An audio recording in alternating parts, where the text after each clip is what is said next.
বিসমিল্লাহির রহমানির রহিম। আসসালামু আলাইকুম। আজকে আলোচনার বিষয় হচ্ছে আপনার মোটা স্বাস্থ্যকে কিভাবে চিকন, সুন্দর এবং স্মার্ট রাখা যায়।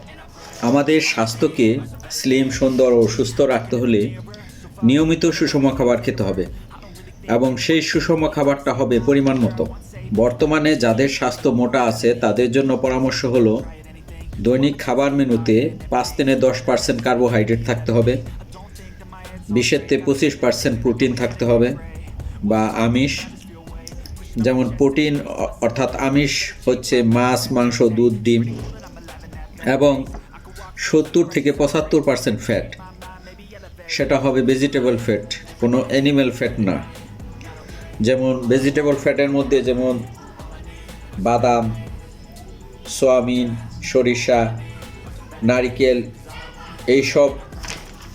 এইসবের মধ্যে প্রচুর পরিমাণ ভেজিটেবল ফ্যাট রয়েছে। অর্থাৎ খাবার মেনুতে কার্বোহাইড্রেটের পরিমাণ খুবই কম রাখতে হবে এবং প্রোটিন মাঝারি সাইজের, অর্থাৎ মোটামুটি 20 থেকে 25%, এবং ফ্যাট থাকতে হবে, ভেজিটেবল ফ্যাট থাকতে হবে 70 থেকে 75%।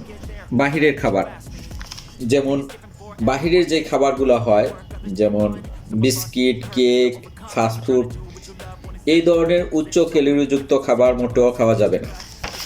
কিন্তু যাদের ফ্যাট আছে, যারা মোটা, ফ্যাট কমাতে চান, তাদের জন্য পরামর্শ হচ্ছে আমাদের শরীরে যে 70 থেকে 75% ফ্যাট দরকার কিটো ডায়েটের জন্য, সেই ক্ষেত্রে আমরা খাবার মেনুতে 70 থেকে 75% থেকে আমরা আবার 20 থেকে 30% কমিয়ে দিব।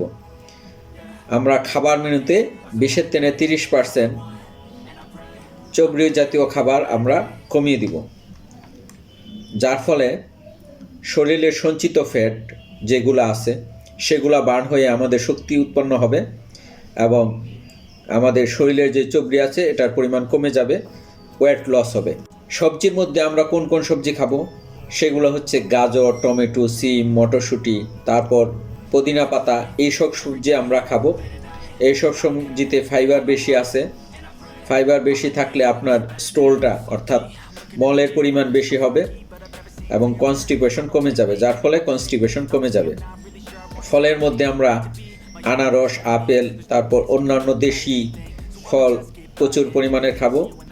ফলে প্রচুর পরিমাণের ভিটামিন এবং মিনারেল রয়েছে, যা আমাদের শরীরের শরীরবৃত্তীয় কাজে অংশ নেয় এবং শরীরের গঠন ঠিক রাখে। আমাদের স্বাস্থ্যকে কমাতে হলে প্রচুর পরিমাণের হাঁটা চলা, দৌড়াদৌড়ি, সাইকেল চালানো, সাঁতার কাটা, এই ধরনের ব্যায়াম করতে হবে। অন্তত প্রতিদিন 45 থেকে 1 ঘন্টা আমাদের এই ধরনের ব্যায়াম করতে হবে এবং এটা কার্ডিওভাস্কুলার ব্যায়াম হিসাবে পরিচিত। হাঁটা চলা, দৌড়ানো, সাঁতার কাটা এবং হার্টের স্বাস্থ্যকে সুস্থ রাখে এই ধরনের ব্যায়াম। পর্যাপ্ত পরিমাণ ঘুম হতে হবে, 6 থেকে 8 ঘন্টা সাউন্ড স্লিপ হতে হবে। সাউন্ড স্লিপ না হলে আমাদের যদি ঘুম কমে যায়, সেই ক্ষেত্রে ক্ষুধা রিলেটেড যেই হরমোনগুলো আছে সেগুলো এক্সাইটেড হতে পারে এবং ক্ষুধা বৃদ্ধি হতে পারে। ক্ষুধা বৃদ্ধি হলে আপনার খাবার প্রতি আকর্ষণ বেশি সৃষ্টি হবে, আপনি খেতে বাধ্য হবেন। আজকে এই পর্যন্তই, কথা হবে অন্য একদিন। সেই পর্যন্ত সুস্থ থাকেন, সুন্দর থাকেন, ভালো থাকেন। আসসালামু আলাইকুম, আল্লাহ হাফেজ।